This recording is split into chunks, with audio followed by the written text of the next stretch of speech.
오늘 우리에게 주시는 하나님의 말씀은 에스라서 3장 1절부터 13절까지 말씀입니다.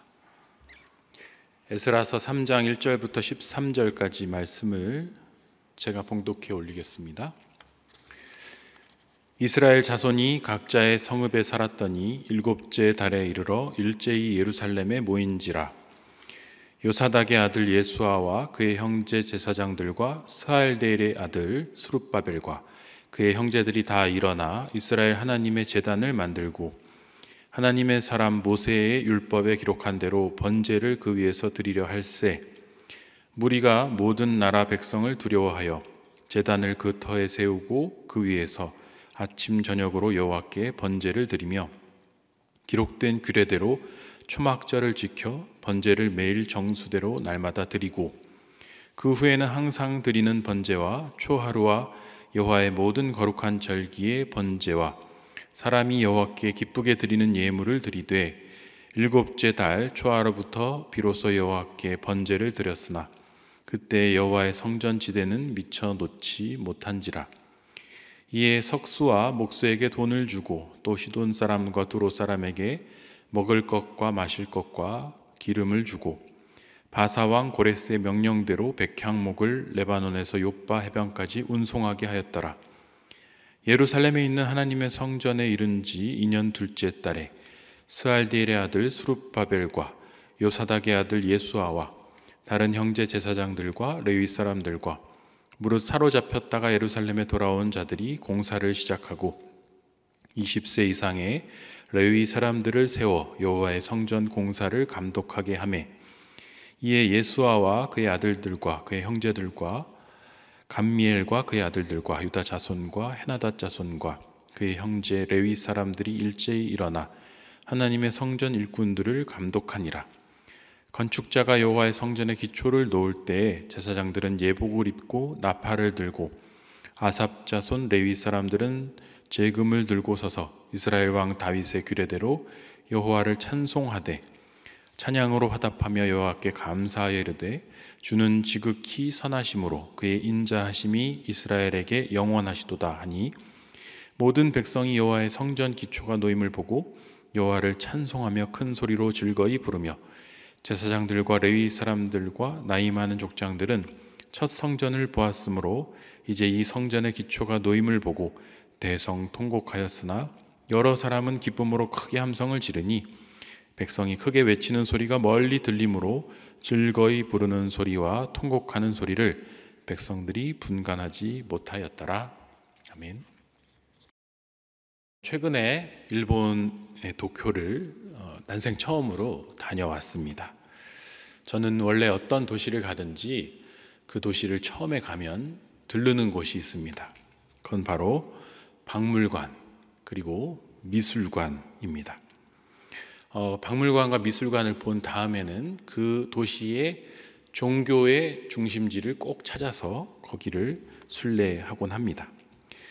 관광의 70%를 일정의 70%를 그 도시의 영혼과 정신을 쏟아부은 곳, 즉 박물관, 미술관 그리고 종교의 중심지에 쏟고 나머지 30%는 금융과 상업의 중심지를 돌아봅니다. 그거를 보는 데 쓰기 때문에 저랑 여행을 가면 재미가 없는지 가족들도 저랑은 안 가려고 합니다. 그래서 이번에도 역시 국립미술관, 국립서양미술관, 센소지, 그리고 천황이 거주하고 있는 고쿄, 에도성 이런 곳들 문화와 종교의 중심지를 보고 도시의 이곳저곳을 긴자, 신주쿠, 하라주쿠, 아키하바라 이런 곳들을 발이 닳도록 돌아다니면서 탐색을 했습니다. 그리고 돌아오는 마지막 날에 그 유명한 메이지 신궁을 가봤어요. 오늘날 근대 일본을 만든 그 메이지 유신을 이끌어냈던 천황이 바로 그 메이지 천황이고 그 메이지 천황이 모셔져 있는 신사가 바로 메이지 신궁이죠. 수많은 사람들이 거기에 줄지어서 참배하러 가는 모습들을 보면서 같이 이제 따라 걸어갔습니다.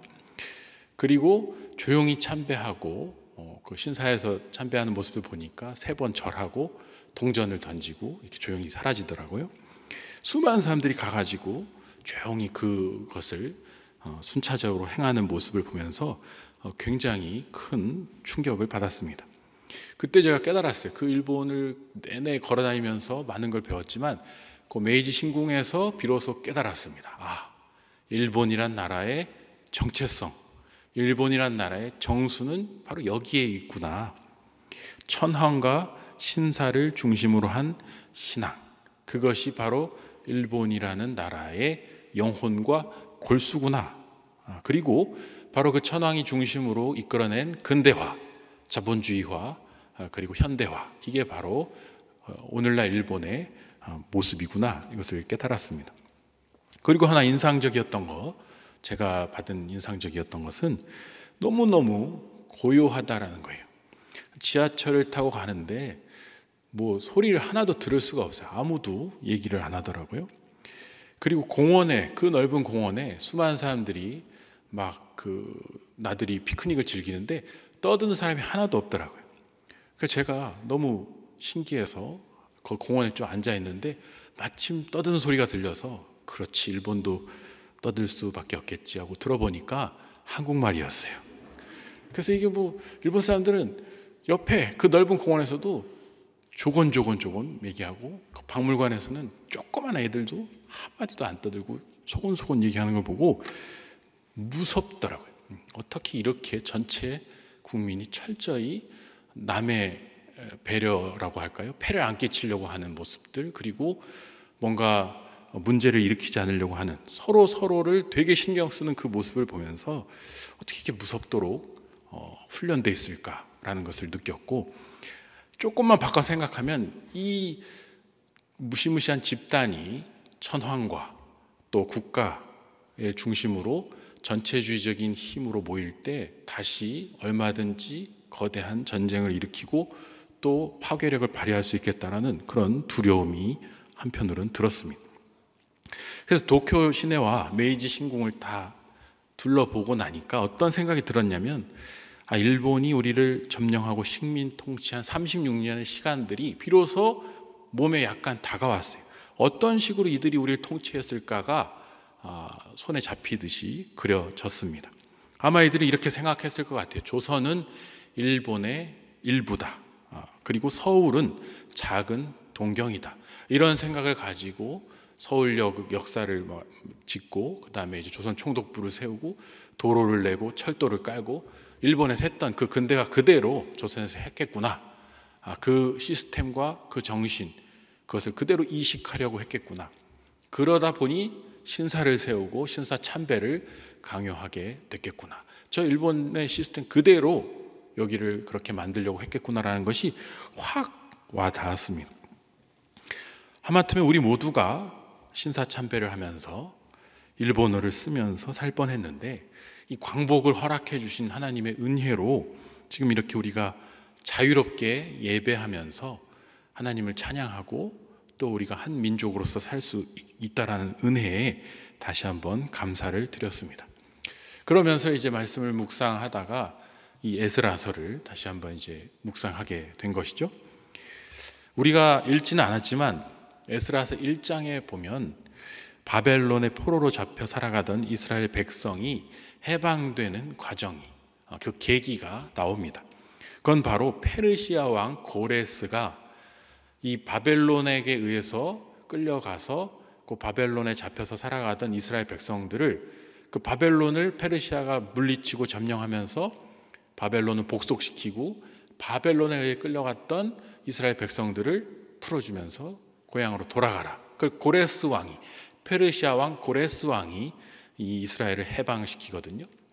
마치 우리가 일제시대에 36년간의 식민생활을 하다가 미국이나 연합군의 진주로 인해서 그 해방을 경험했던 것처럼 이 이스라엘 백성들은 고레스 왕, 페르시아 군인, 페르시아 제국의 통치자인 고레스에 의해서 해방이 되었습니다. 그런데 놀라운 것은 그 고레스 왕의 고백이 성경에 나오는데, 고레스 왕이 뭐라고 말을 합니까? 하나님은 참 신이시다. 고레스가 이스라엘 백성을 해방시키는 이유가 무엇이냐면 참 하나님, 참 신이신 하나님의 백성들이기 때문에 이 참 하나님을 섬길 수 있게 이들을 다시 그 본거지인 예루살렘으로 돌려보내겠다. 이 말은 고레스가 어떤 계기로든지 간에 하나님을 경험했다라는 것을 말할 수 있습니다. 뭐 꿈이 됐든 전쟁에서 도움을 받았던 어떤 계기가 되었든 고레스가 여호와 하나님을 경험했어요. 만났어요. 그래서 하나님의 감동을 받았어요. 아, 하나님이 정말 위대한 분이시구나. 이 고레스는 수많은 페르시아의 신을 섬기는 사람입니다. 수많은 우상 숭배의 중심지에서 다른 우상들을 섬기는 왕이지만 그러나 여호와 하나님의 위대하심을 경험한 것입니다. 그리고 그 하나님이 모든 신들의 신이고 모든 신들보다 높은 곳에 계신 하나님이심을 깨닫고 이 하나님을 경외하고 존중하는 의미에서 그의 백성들을 해방시켜 준 것이라고 우리가 이해할 수 있겠습니다. 이 명령을 듣고 유다와 베냐민 족장, 제사장들과 레위 사람들, 그리고 그 마음이 하나님께 감동을 받은 사람들이 다 일어났다라고 1장 5절에 기록하고 있습니다.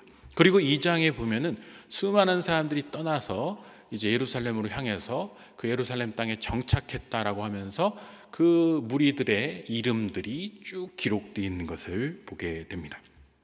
그리고 그들은 예루살렘이 아닌 각자의 12지파가 살았던 그 도성으로 흩어져서 살게 되었죠. 그러다가 오늘 본문 3장 1절에 보면은 이제 초막절을 계기로 모든 흩어졌던 백성들이 예루살렘에 모여서 이제 모세 율법대로 초막절을 지키려고 하는 겁니다.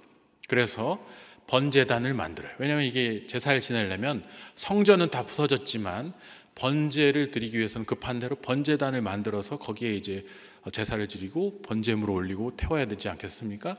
그래서 번제단을 만들고 번제를 드렸다라는 것을 여기서 기록하고 있어요. 그런데 여호와의 성전 지대는 미처 놓지 못했다. 자, 성전이 다 파괴됐지만 허허벌판이지만 성전을 놓을 수 있는 시도는 아직 하지 못했다. 다 모아서 초막절을 지냈지만 번제는 드렸지만 성전은 여전히 없었다라는 것을 말하고 있습니다. 이들은 오늘 본문 7절에 보듯이 이제 막 흥분해서 이 성전을 지으려고 합니다. 그래서 온 데서 이제 물건을 사오고 레바논의 백향목을 가져오고 막 일꾼들을 모으고 기름을 주고 사고 하면서 이 성전을 다시 지으려는 꿈에 부풀어서 막 활동을 하기 시작해요. 근데 이 장면이 어떤 것을 연상시키냐면 바로 솔로몬이 제1성전을 짓던 그 초기의 모습을 연상시킵니다. 이스라엘 백성들이 성전을 지으려고 했을 때가 이스라엘이 가장 잘 나가던 때, 역사상 가장 잘 나가고 다윗에 이어서 그 아들 솔로몬이 부국을 만들어서 강병을 만들어서 이스라엘이 정말 어떤 나라에도 뒤처지지 않을 만큼 당당한 힘과 부와 권력을 갖고 있던 그 최절정기에 지은 성전이 바로 제1 솔로몬 성전입니다. 온 정성을 다해서 온 국력을 다해서 지은 성전. 근데 그 성전은 다 지금 무너졌고 70년 만에 포로지에서 돌아와서 보니까 다 이제 무너진 그 터전 위에서 지금 이제 다시 그 성전을 지으려고 흥분해서 사람들이 막 이렇게 재료를 모으는 모습이 7절까지 묘사된 모습이라고 말씀드릴 수 있습니다. 다 드디어 3장 10절에 보면은 건축자가 성전의 기초를 놓을 때라고 되어 있습니다. 야사드라는 히브리어인데 영어로는 이스테블리시, 즉 뭔가 이게 기초를 세팅하는 것을 말합니다. 드디어 건축자가 모인 재료를 가지고 그 성전의 기초석들을 깔고 이제 본격적으로 성전 건축을 시작하려는 것이죠. 자, 여러분, 기초를 놓는다라는 것은 언제나 굉장히 설레는 일이라고 할 수 있어요. 뭔가 토대를 놓는 거죠. 우리가 건축을 한다든지 뭔가 만들 때 청사진을 그리는 것이고 제일 기초 작업을 하는 겁니다. 근데 이 생각해 보면 기초라는 것이 모든 것을 결정하는 거예요. 우리가 기초의 터의 넓이를 뭐 100 곱하기 100으로 할지 200 곱하기 200으로 할지 그거를 기초를 얼마의 면적을 잡느냐에 따라서 위로 올라갈 수 있는 건물의 크기가 면적이 결정되죠. 그러니까 기초를 놓는다는 것은 사실 전부를 결정하는 것이다, 이렇게 말할 수가 있습니다. 높은 건물을 올리고 싶으면 깊고 단단한 기초를 세워야겠죠. 하지만 가건물을 짓고 싶다 그러면 뭐 깊이 팔 필요 없이 그냥 간단하게 기초를 놓아도 될 겁니다. 내가 생각하고 내가 꿈꾸는 그림에 따라, 계획에 따라서 기초를 놓는 것입니다.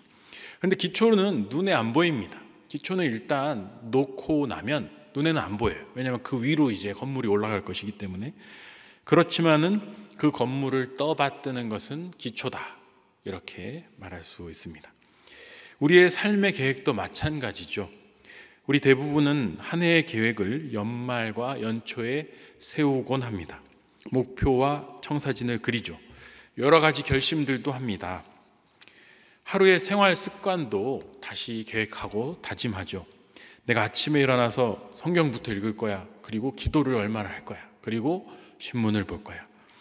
운동은 반드시 하루에 8,000보 이상은 걸을 거야. 내가 이 시계로 체크를 할 거야. 몸무게는 내 마지노선은 몇인데 절대로 이거는 넘어가지 않을 거야. 자, 그런데 바로 그런 기초를 어떻게 세우느냐에 따라서 지금 우리가 1월 초에 그 기초를 어떻게 세우고 계획하고 얼마나 강하게 다짐하냐에 따라서 올해 말에 이게 지금 이루어질지 아니면 딴 곳으로 갈지가 결정되겠죠. 그래서 1월은 이 초수는 한 해의 기초를 세우는 시간이다, 이렇게 말씀드릴 수 있습니다. 신앙에도 기초가 필요합니다. 신앙에도. 여러분의 믿음의 기초는 어떠합니까? 외향은 매우 화려하지만 기초가 아주 얕은 사람도 있죠. 그래서 굉장히 번드르르해 보이지만 기초가 약해서 시험이 오면 바로 무너지는 분들이 있습니다. 한편으로는 외향은 별 볼일 없어 보이고 경건해 보이지 않는데 그 기초가 굉장히 단단한 신앙인들도 있습니다. 그래서 큰 환란이 오고 큰 문제가 생겨서 저 사람 교회 떠나겠구나 하는데 오히려 더 단단하고 의연하게 주님을 찾으며 그 신앙이 강하게 다져지는 모습을 볼 때가 있습니다. 자, 하나님은 우리의 중심을 보신다고 말씀하시죠, 여러분. 하나님은 우리의 외면이 아닌 중심을 보신다. 그 중심이 바로 기초다라고 말할 수 있습니다. 우리의 중심이 얼마나 강하냐에 따라 우리의 신앙이 형성된다, 이렇게 말씀드릴 수 있습니다. 하나님은 우리의 기초가 얼마나 튼튼한지, 중심이 얼마나 넓고 큰지를 감찰하시는 분이십니다. 아까 일본은 신사가 중심이 된 나라, 천황이 중심이 된 나라라고 말씀드렸죠. 이스라엘은 뭐가 중심이냐? 이스라엘은 성전 중심의 나라라고 말할 수 있습니다. 민족의 기초이고 중심이 바로 예루살렘 성전입니다. 그 전에는 회막이었죠. 회막, 텐트. 자, 성전과 율법서가 없는 이스라엘은 껍데기입니다. 이스라엘에 성전이 없다는 것은 이스라엘이 아닌 것이죠. 그들에게 성전은 민족의 영혼이고 등불과도 같은 것이었습니다. 성전은 곧 하나님입니다. 왜냐하면 하나님의 집이기 때문에. 바울 사도도 우리에게 이렇게 얘기했죠. 교회는 곧 그리스도의 몸이다. 자, 그리고 그리스도는 교회의 머리이시다. 그러니까 개신교를 믿는 우리 그리스도인들의 삶의 중심은 교회라는 것입니다. 구약의 이스라엘의 중심은, 기초는 성전, 그리고 우리의 기초는 교회. 그런데 우리가 지금 교회당, 신앙 공동체, 그리고 성경 중심의 삶을 살고 있는가? 이것이 절대적인 기초로서 모든 것을 여기에 걸고 여기를 중심으로 도는 삶을 살고 있는가? 그걸 체크해 보는 게 바로 지금 이 1월 초라고 말할 수 있겠습니다. 교회 중심의 삶, 성전 중심의 삶은 굉장히 단조로워 보입니다. 그리고 굉장히 재미없어 보이죠. 하지만 이스라엘 백성들은 깨달았어요. 무엇을 깨달았습니까? 이 성전 중심의 삶이 전부라는 것을 깨달았어요. 언제 깨달았냐면 바벨론에 끌려가고 나서야 깨달았습니다. 이들은 화려한 바벨론에서의 삶을 다 보고 누렸습니다. 70년 동안. 그리고 그걸 버리고 허허벌판인 예루살렘으로 돌아왔습니다. 왜냐하면 그 모든 것이 허상이라는 것을 제국의 중심부에 가서 깨달았기 때문입니다. 여러분, 우리가 아무리 좋은 나라로 좋은 비행기 좌석을 타고 가서 맛있는 것을 먹고 놀다 온다고 할지라도 거기서 계속 살 수는 없죠. 우리는 반드시 여행 갔다가 집으로 돌아와야 됩니다. 내 존재의 중심이 거하는 터전이 우리에게 다 있습니다. 아무리 화려한 인기 연예인이어도 수많은 대중들의 칭송을 받고 그 인기를 누린다 할지라도 공허함을 채울 수가 없는 이유는 그 연예인들을 그 중심의 울타리 역할을 해줄 진정한 친구가 필요하기 때문입니다. 아무리 잘 나간 사람이라도 가족, 친구, 내 마음을 나눌 누군가가 있어서 그 중심으로 돌아야 한다라는 것이죠. 중심, 터, 기초가 흔들려 버리면 모든 것이 흔들려 버립니다. 자, 이스라엘은 화려해 보이는 제국을 기웃거리다가 중심인 예루살렘을 잃어버렸습니다. 하나님이 아닌 이방신, 우상신을 찾아다니다가 결국 모든 것을 잃고 포로로 끌려갔습니다. 바벨론 제국의 중심부에서 빈 털털이 노예로 살았습니다. 그리고 제국의 화려함을 두 눈으로 목도했습니다. 하지만 그것이 헛된 것임을 깨달았습니다. 왜냐하면 그 화려한 제국 바벨론도 결국 페르시아 고레스 왕에 의해서 한 방에 무너지는 것을 보았기 때문입니다. 이러한 화려한 제국이 중심이 됐을 때 남는 것이 아무것도 없다라는 것을 이스라엘은 역설적으로 포로로 끌려가서 제대로 깨달은 것이죠. 그 강력한 바벨론, 자신들을 무너뜨렸던 멸망시킨 제국이 한 줌의 죄로 사라지는 것을 본 그들은 무엇이 잘못되었는지 깨달았습니다. 우리가 무엇을 놓쳐버렸는가를 깨달았어요. 다시 기초부터 시작해야겠다. 저 화려한 바벨론 제국의 심장이 아닌 내 고향 땅, 폐허밖에 남지 않은 바로 그 땅으로 돌아가서 거기에 우리의 민족의 영혼이자 중심인 성전을 재건하고 그 성전에서 예배를 회복하고 그 성전에서 아이들에게 말씀을 가르치는 작업을 통해 민족의 중심을 다시 회복해야겠다. 그것이 에스라서의 핵심 주제라고 말할 수 있겠습니다. 자, 기초를 놓으면서 오늘 본문에 보면 백성들이 찬양을 시작했다고 합니다. 그러면서 하는 고백의 내용들이 매우 감동적인 내용인데요. 11절에 보면은 주는 선함으로 그의 인자하심이 영원하다, 이런 찬양을 11절에서 하고 있죠. 근데 이거는 시편 106편 1절에 할렐루야 여호와께 감사하라 그는 선하시며 그 인자하심이 영원함이로다. 자, 요 시편을 가져와서 부른 거라고 말씀드릴 수 있습니다. 여러분, 이게 얼마나 놀라운 고백입니까? 모든 것이 무너졌습니다. 포로로 끌려갔다가 빈털터리로 왔습니다. 아무것도 없는 허허벌판에 적들이 우리의 재기를 노리며 호시탐탐 방해하고 있습니다. 오직 그런 황량한 뼈에서 기초석을 놓았을 뿐인데, 이제 첫 시작 그것을 했을 뿐인데 입에서 나오는 노래는 찬양입니다. 주는 선하시고 주의 인자하심이 영원하다. 그 주님이 우리 나라를 망하게 했고 포로 생활을 하게 했으며 가진 모든 것을 빼앗아 가버리신 그 주님이 선하시고 인자하시다라는 겁니다. 마치 사도 바울이 감옥에 갇혔을 때 하나님의 임재를 더욱 강하게 체험하면서 환난 중에 기뻐하라 그리고 찬양했던 것처럼, 궁핍한 중에 감사했던 것처럼 이스라엘 백성들은 역설적으로 모든 것을 잃어버리고 빈털터리가 된 그 황량한 땅, 황량한 두 손 위에서 하나님의 풍성한 임재를 가장 극적으로 지금 체험하고 있다는 거예요. 여러분은 어떠십니까? 여러분은 내 삶의 어렵고 힘든 상황에서 마음대로 뜻대로 되지 않는 답답한 상황들이 있을 텐데, 숨두시기 어려운 상황이 있을 텐데, 부정적이고 원망이 가득한 쓴물이 막 솟아나는 그런 상황을 만나는 때들이 있을 텐데, 그런 상황에서도 이들처럼 주님은 선하시고 그 인자하심이 영원하다라고 과연 찬양하실 수 있겠습니까? 그런데 성경은 우리에게 바로 지금 그렇게 고백해야 된다라고 말하고 있는 것입니다. 범사에 감사라는 바울의 권면처럼 우리는 가장 힘들고 어려운 순간일수록 여호와의 선하심과 인자하심을 찬양하며 주님께 감사할 수 있어야 한다는 겁니다. 왜냐하면 성경은 그렇게 말합니다.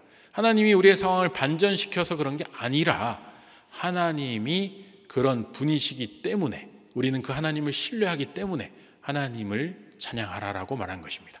나에게 잘해주셔서 찬양하라는 것이 아닙니다. 그렇게 되면 나에게 잘못하시면 원망하게 되겠죠.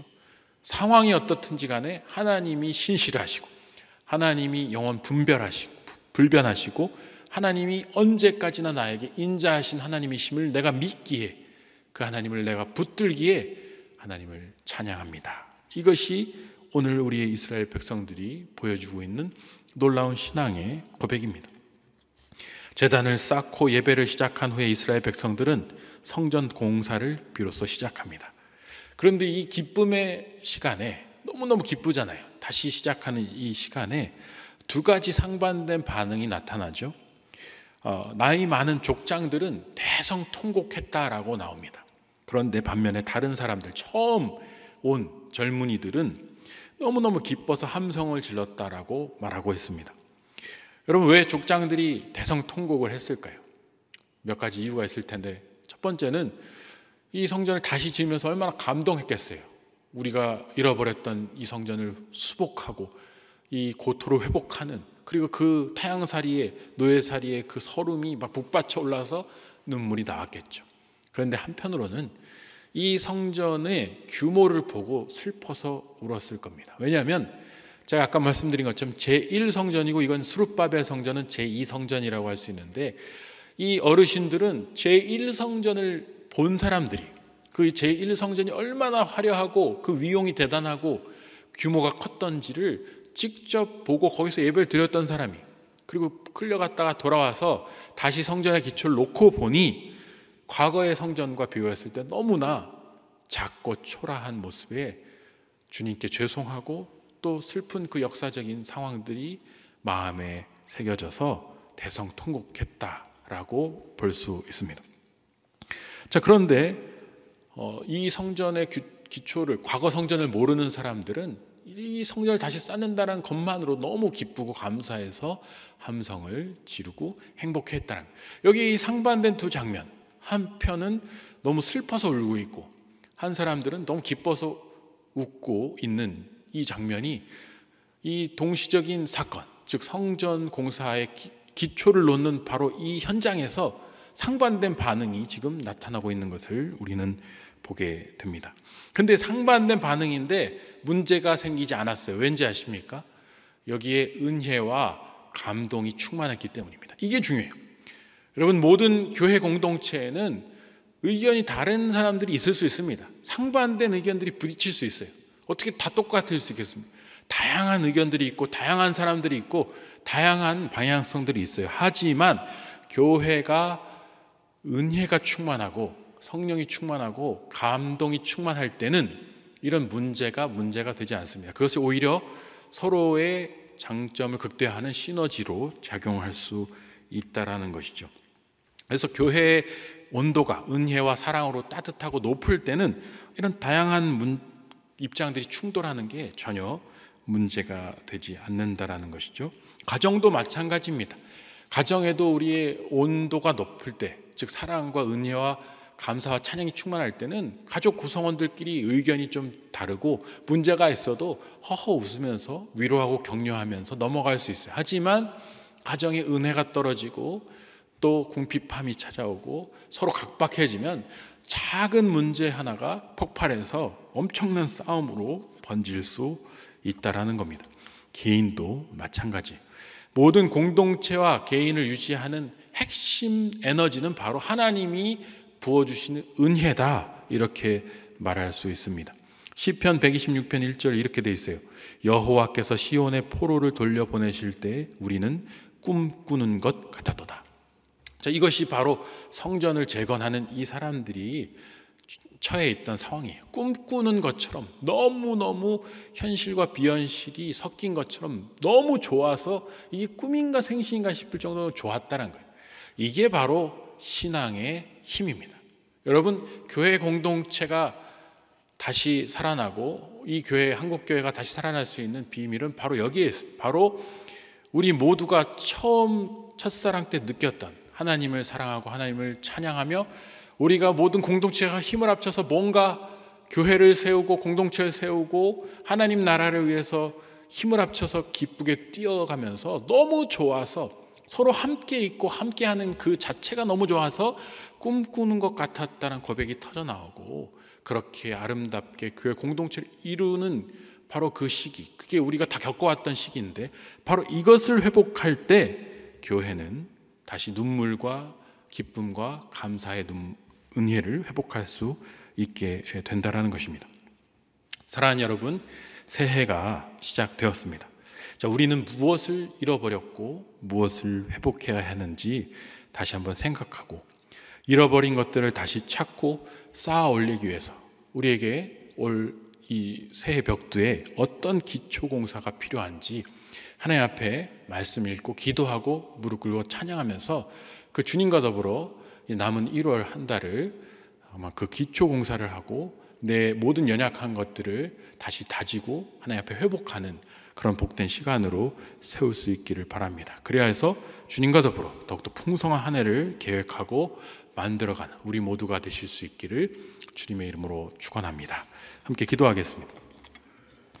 하나님 감사합니다. 오늘도 우리에게 에스라서의 말씀을 통해서 하나님의 성전 공동체 그리고 그 기초를 다시 쌓고 회복하는 것이 얼마나 우리에게 필요한 것이며 또 은혜로운 것이며 우리가 사모하는 복된 일인지 다시 한번 생각하게 하시니 감사합니다. 올해 많은 계획들을 세우고 다짐들을 하는 이 시기에 주님 앞에 거룩한 결단들을 세우게 하시고, 그리고 거룩한 목표들을 이루기 위해서 애쓰고 분투하며 올 한 해를 마무리할 때쯤은 우리의 모든 무너진 기초들이 다시 회복되고 하나님 안에서 아름다운 청사진을 가지고 귀한 건물들을 세우는 복된 은혜가 있게 하여 주시옵소서. 오늘도 우리와 함께 하시며 또 이 한 주도 우리 가운데 새 힘으로 승리하게 하실 주님을 찬양하오며 감사드리며 예수님의 이름으로 기도합니다. 아멘.